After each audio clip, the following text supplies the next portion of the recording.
Avez-vous déjà remarqué que, bien souvent, ceux qui souffrent le plus sont ceux qui agissent sous le coup de l'impulsion?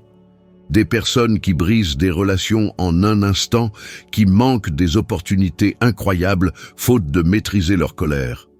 Le plus curieux, c'est que beaucoup d'entre elles, en y repensant, réaliseraient qu'il aurait suffi de garder son calme pendant quelques instants pour que tout se passe différemment. Mais malheureusement, la plupart ne retiennent cette leçon que trop tard. Elles finissent seules, rongées par le regret, avec le sentiment que la vie s'acharne toujours contre elles. L'empereur romain Marc Aurèle, considéré comme l'une des figures majeures du stoïcisme antique, a vécu au milieu des guerres, des trahisons et des tragédies personnelles, et a pourtant su conserver une sérénité quasiment surnaturelle. Il disait « Tu as le pouvoir sur ton esprit, pas sur les événements extérieurs. Rends-t'en compte et tu trouveras la force. » Dans cette présentation, vous découvrirez pourquoi garder son calme est l'arme la plus puissante qu'un être humain puisse posséder et comment appliquer ce principe dans votre vie moderne, même entouré par la circulation, les réseaux sociaux et des personnes qui mettent quotidiennement votre patience à l'épreuve. Et si vous regardez jusqu'à la fin, vous comprendrez comment cette compétence peut vous donner plusieurs années d'avance sur la plupart des gens qui vivent encore esclaves de leurs propres émotions. Marc Aurèle n'est pas né dans un environnement paisible. Il fut empereur en temps de guerre, perdit des proches, affronta des fléaux et des complots. Et pourtant, il a maintes fois écrit que l'arène la plus importante réside en chaque individu. Dire « tu as le pouvoir sur ton esprit, pas sur les événements extérieurs » n'est pas un aphorisme lointain. C'est un manuel pratique pour quiconque cherche à transformer des réactions impulsives en atouts stratégiques. Imaginez un scénario courant. Quelqu'un vous coupe la route dans le trafic, votre patron vous adresse une critique rude, un message arrive avec un ton que vous interprétez comme une attaque. La réaction initiale n'est presque jamais rationnelle. Elle est automatique, bruyante et crée souvent des conséquences qui perdurent bien au-delà du moment. Le véritable avantage commence lorsque vous interrompez cette chaîne automatique. Respirez. Comptez mentalement jusqu'à 5. Accordez-vous un minimum d'espace pour convertir l'impulsion en choix. Ce n'est pas une faiblesse, c'est une action délibérée. Pour rendre cela applicable au quotidien, adoptez des formules intérieures comme point d'ancrage. Ce n'est qu'un événement extérieur. Que puis-je contrôler maintenant? Ou nommez simplement l'émotion, colère, honte, anxiété, comme si vous nommiez un objet. En étiquetant le sentiment, vous créez une distance et réduisez son intensité. Les pratiques modernes de pleine conscience suivent précisément ce principe décrit par Marc Aurèle. Observer sans s'y fondre. Lorsqu'une discussion s'envenime, écouter plus et parler moins ne signifie pas se soumettre. Cela signifie recueillir les informations que l'autre personne révèle et gagner du temps pour articuler une réponse qui fait vraiment avancer vos objectifs. Dans une négociation, par exemple, ceux qui restent calmes perçoivent des concessions que l'autre personne, dominée par l'émotion, ne parvient pas à voir. Dans les relations, une pause bien placée empêche des mots invalidants qui corrodent la confiance durant plusieurs mois. Il existe des techniques simples que chacun peut appliquer dès maintenant. Avant de répondre à un message provocateur, rédigez votre réponse et ne l'envoyez qu'après une trentaine de minutes. Dans les conversations personnelles, utilisez la respiration consciente pendant 3 cycles respiratoires lorsque vous sentez votre voix monter. Lors de réunions tendues, dites une chose de bref qui reconnaît le point de vue de l'autre avant de présenter le vôtre. Ces gestes, aussi infimes soient-ils, transforment la réactivité en action délibérée. Marc Aurèle nous rappelait aussi que la réalité est souvent neutre. C'est nous qui l'interprétons. Échanger « il m'a offensé » contre « il a agi d'une manière que j'ai interprétée comme offensive » change tout. Vous regagnez la maîtrise de la narration. Appliquer ce principe n'élimine pas les problèmes, mais cela en modifie le prix. Réagir impulsivement entraîne souvent des pertes de réputation, d'opportunités et de santé. Un calme prolongé augmente la résilience et la crédibilité. Pensez à ces petites victoires. S'éloigner d'une dispute sans encombre, maintenir une amitié après un désaccord, sauver une négociation qui semblait perdue parce que vous n'avez pas laissé la colère dicter les prochaines étapes. Marc Aurèle ne promettait pas une tranquillité constante. Il proposait une discipline quotidienne, entraîner l'esprit comme un muscle, reconnaissant que chaque moment de contrôle accumulé ajoute un avantage sur toute une existence. En pratiquant ces attitudes chaque jour, faire une pause, nommer, recadrer et agir délibérément, vous évitez non seulement les tragédies tant mineures que majeures, mais vous vous procurez aussi un avantage constant sur ceux qui laissent la vie être dictée par les impulsions. La colère est l'une des émotions les plus destructrices qu'un être humain puisse abriter, et Marc Aurèle l'avait comprise avec une grande profondeur. Dans ses écrits, il avertissait: la meilleure façon de se venger est de ne pas être comme celui qui vous a fait du tort. Cette maxime recèle une vérité souvent négligée. Lorsque nous réagissons impulsivement, nous finissons par nous transformer précisément en ce que nous méprisons. Et ce faisant, nous perdons la maîtrise de nous-mêmes, notre plus précieux atout. La colère pousse le corps à produire une décharge intense d'adrénaline et de cortisol. C'est une réponse biologique ancestrale, créée pour nous protéger des menaces physiques. Mais aujourd'hui, les menaces ne viennent pas de bêtes sauvages ou d'ennemis armés. Elles proviennent de mots, de messages et de situations quotidiennes banales. Et pourtant, nous réagissons comme si nous étions en guerre. Le problème est que lorsque cet état se répète, le corps commence à souffrir. Le cœur s'emballe. La tension artérielle monte, le sommeil s'aggrave et l'esprit perd sa clarté. Ce qui débute par un instant de fureur peut coûter des années de quiétude. Marc Aurèle observait que la colère est un poison que vous buvez en espérant que l'autre personne meure. Nourrir le ressentiment, entretenir des griefs, ressasser des altercations dans sa tête, tout cela corrode lentement l'esprit. Et dans la vie moderne, cela se manifeste de manière subtile. Un conducteur klaxonnant frénétiquement, quelqu'un passant plusieurs heures à débattre sur Internet, ou une personne revivant constamment des injustices passées. Dans chacun de ces cas, la colère dépouille d'une énergie vitale, de la concentration et du temps qui pourraient être utilisés pour construire quelque chose de meilleur. Les recherches actuelles montrent que les personnes qui cultivent le calme et la maîtrise de soi ont une plus grande capacité à résoudre les conflits, en plus de présenter des incidences moindres d'anxiété et de dépression. Cela signifie que le contrôle émotionnel n'est pas seulement une vertu philosophique, mais aussi une authentique forme d'autopréservation. Il existe des récits célèbres qui illustrent le prix de la colère incontrôlée. Un exemple éclatant fut celui de Will Smith lorsqu'il a réagi impulsivement lors de la cérémonie des Oscars. Un seul moment de perte de contrôle a suffi à effacer des dizaines d'années d'efforts et de respect. Cette action, outre qu'elle a révélé un conflit interne, a démontré comment la colère a le pouvoir de tout compromettre en un instant. Et cela ne se produit pas seulement avec des célébrités. Combien de fois n'arrive-t-il pas qu'une personne lambda détruise une relation par un mot prononcé dans le feu de l'action, ou manque une opportunité professionnelle en ne sachant pas quand parler? Le schéma est le même. L'impulsion domine, la raison se tait et le regret arrive trop tard. Mais la colère peut aussi être transformée. L'enseignement stoïcien n'exige pas la suppression du sentiment, mais plutôt de l'observer jusqu'à ce qu'il se dissipe. Quand vous sentez que quelque chose vous irrite, respirez profondément et remarquez que le corps réagit avant l'esprit. Cette pause est le moment le plus déterminant de la journée. C'est là que naît l'avantage. Si vous pouvez voir l'espace entre ce qui s'est passé et ce que vous ferez ensuite, vous avez déjà une longueur d'avance sur beaucoup. Imaginez une dispute familiale, un problème au travail ou une critique injuste.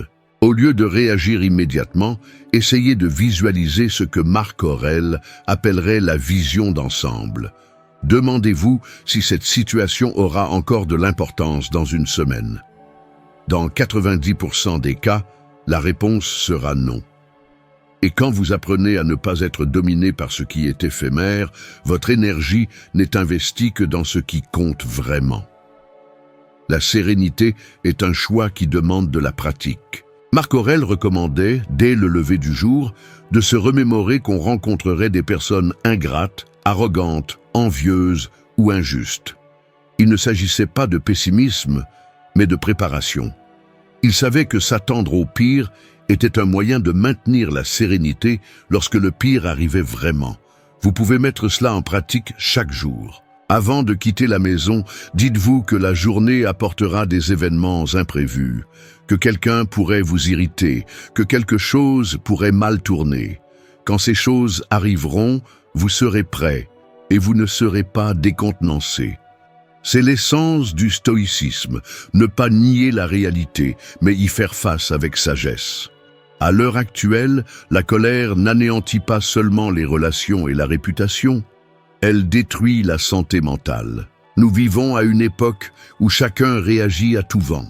Les réseaux sociaux ont transformé l'indignation en spectacle et la colère est devenue un moyen d'échange pour capter l'attention. Les gens se disputent avec des inconnus sur des commentaires, vivent dans un état d'alerte constant et confondent exutoire et liberté. Marc Aurèle dirait que rien de tout cela n'apporte la paix. La vraie force est la capacité de demeurer inébranlable lorsque le monde entier s'emporte. C'est regarder le chaos et rester serein. Cette posture, en plus d'attirer le respect, crée une forme de puissance silencieuse, le pouvoir de n'être contrôlé par personne.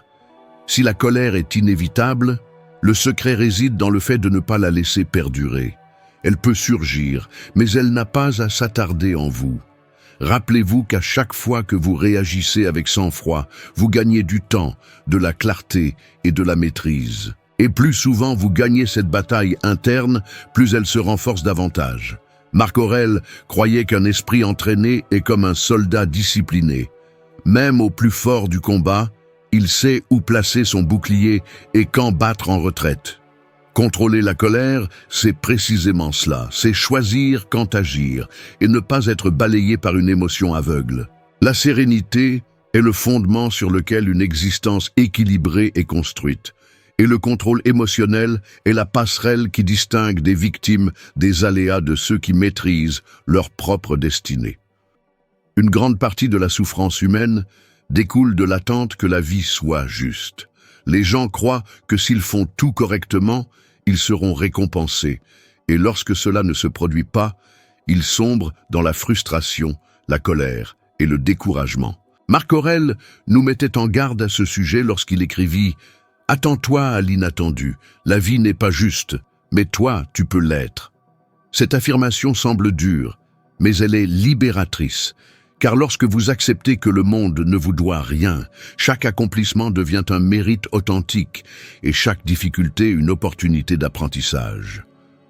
Le stoïcisme enseigne que ce n'est pas la vie qui doit changer, mais plutôt la façon dont nous réagissons à ce qu'elle apporte.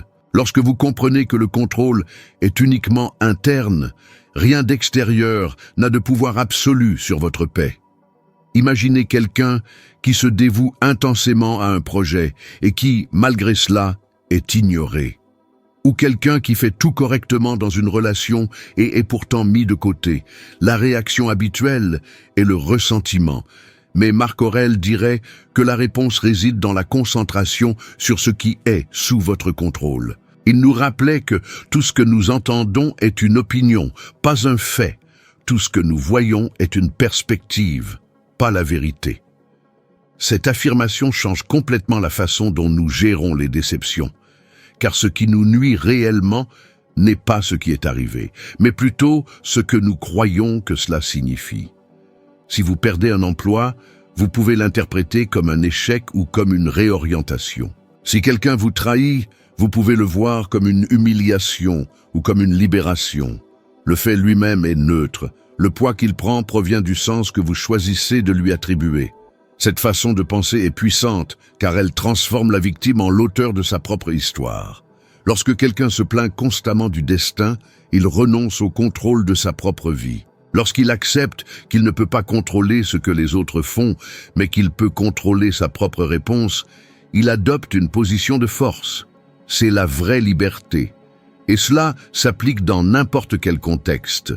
Pensez aux athlètes de haut niveau qui échouent dans de grandes compétitions et se relèvent pourtant. Un exemple notable est Michael Jordan, qui fut renvoyé de son équipe de basket au lycée.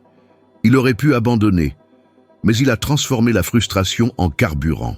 Il comprit concrètement que le monde ne lui devait aucun succès et il utilisa sa propre volonté comme un outil pour l'atteindre. C'est exactement ce que Marc Aurèle enseignait, accepter ce qui ne peut être changé et agir avec excellence sur ce qui est à votre portée. Cet état d'esprit est également essentiel dans les relations humaines. Combien de personnes vivent en attendant de la reconnaissance, de la gratitude et de la réciprocité. Et quand cela ne vient pas, elles deviennent rebelles. Mais attendre trop des autres est une forme d'auto-illusion. Marc Aurèle disait que les gens existent pour vivre selon leur propre nature, pas selon vos attentes. En d'autres termes, le comportement des autres est hors de votre contrôle. C'est pourquoi tant de personnes souffrent. Elles veulent que les autres agissent, ressentent et pensent de la même manière qu'elles. Lorsque vous comprenez que chaque personne vit selon son propre niveau de conscience et d'expérience, la déception se transforme en compréhension. Cela ne signifie pas être passif, mais savoir où votre pouvoir commence et se termine. Et cette conscience est ce qui maintient le calme même lorsque le monde semble injuste. Le stoïcisme a également un lien direct avec la science moderne. Des études sur la résilience montrent que les personnes qui acceptent l'imprévisibilité de la vie gèrent mieux le stress et se remettent plus rapidement des traumatismes. Elles ne se considèrent pas comme des victimes, mais comme les acteurs de leur propre histoire. L'acceptation rationnelle de la réalité réduit l'anxiété car elle élimine l'énergie gaspillée à essayer de changer l'incontrôlable. Lorsque vous vous plaignez moins et agissez davantage, votre cerveau apprend à fonctionner dans un état de concentration et de sérénité. C'est un avantage psychologique que peu de personnes possèdent. Alors que la plupart s'épuisent à lutter contre ce qu'ils ne peuvent contrôler, le stoïcien préserve son énergie pour ce qui fait réellement la différence. À l'heure actuelle, cette perspective est plus nécessaire que jamais. Nous vivons à une époque où les gens se comparent constamment, croyant que la vie des autres est plus facile ou plus juste. Les médias sociaux renforcent l'illusion que le succès est instantané, et cela génère un cycle d'insatisfaction. Mais ceux qui comprennent la pensée de Marc Aurèle savent que le vrai succès vient de la maîtrise interne et non de la validation externe. Chaque fois que vous choisissez d'accepter une situation sans désespoir, vous grandissez. Chaque fois que vous faites face à un obstacle sans vous plaindre, vous entraînez votre esprit à être inébranlable. Et lorsque cela devient une habitude, aucune injustice n'est capable de briser votre paix. Maintenir cette posture demande une pratique quotidienne. Commencez par observer combien de vos plaintes concernent des choses que vous ne pouvez pas changer. La circulation, le comportement des autres, le passé, les décisions d'autrui, tout cela est hors de votre portée. Lorsque vous réalisez cela, vous commencez à libérer de l'espace mental pour ce qui compte vraiment. Et c'est à ce moment-là que le calme se transforme en un avantage. Car pendant que beaucoup s'épuisent à vouloir corriger l'incontrôlable, vous agissez avec clarté sur ce que vous pouvez transformer. C'est l'essence de la sagesse stoïcienne. Accepter le monde tel qu'il est, sans céder à la rébellion, et y répondre avec grandeur. Marc Aurèle a prouvé par sa propre vie que la tranquillité ne vient pas de l'absence de problèmes, mais de la capacité à garder son esprit inébranlable au milieu du chaos. Cette force silencieuse est ce qui différencie ceux qui ne font que survivre de ceux qui vivent réellement en paix. Marc Aurèle explorait l'idée qu'un obstacle n'est pas seulement un blocage, mais une opportunité. Ce qui empêche l'action fait avancer l'action. Ce qui se dresse sur le chemin devient le chemin. Cette perception transforme le calme en une arme stratégique, car ce n'est pas de la passivité, c'est de l'intelligence appliquée au conflit. Lorsque vous restez serein face à un problème, vous ne vous rendez pas, vous préservez des ressources mentales pour apercevoir des solutions que la précipitation n'atteindrait jamais. Dans des négociations tendues, par exemple, ceux qui succombent à l'anxiété font des concessions inutiles.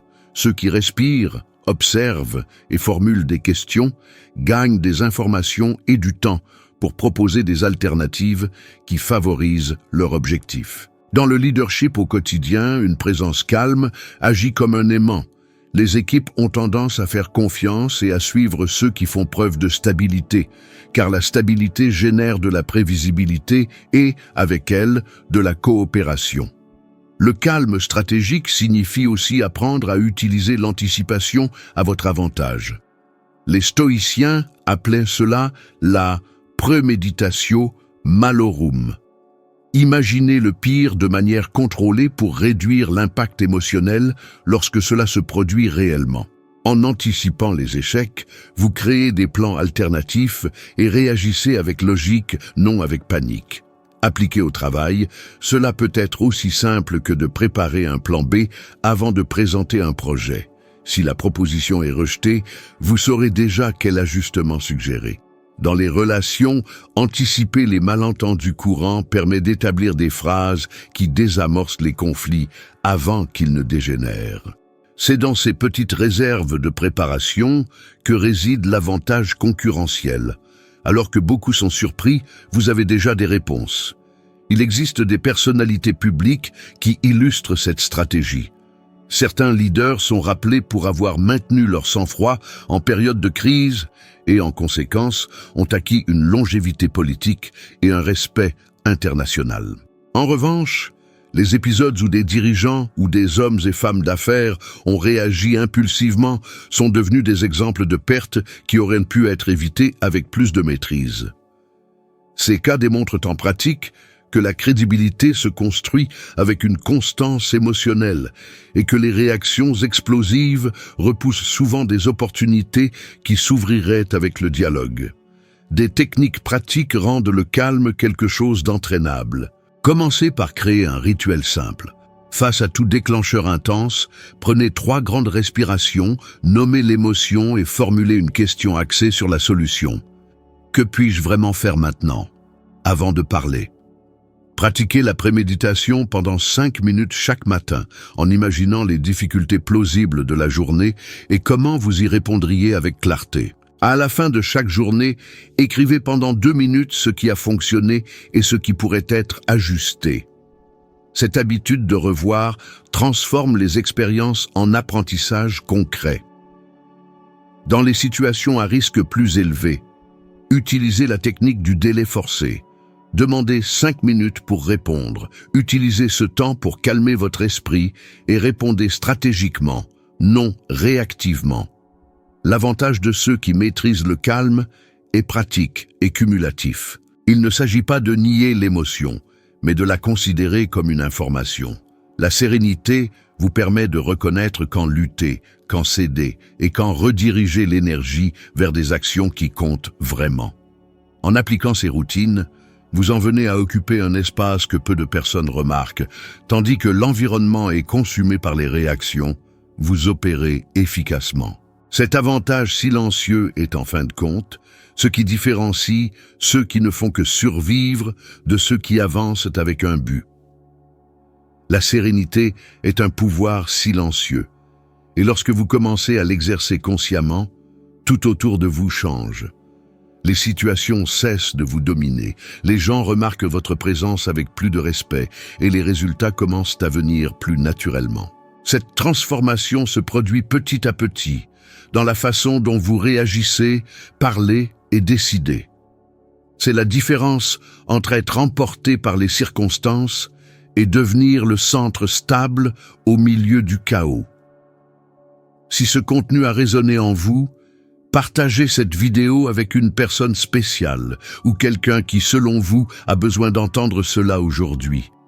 Je vous remercie sincèrement de votre accompagnement et j'ai hâte de vous retrouver dans la prochaine vidéo.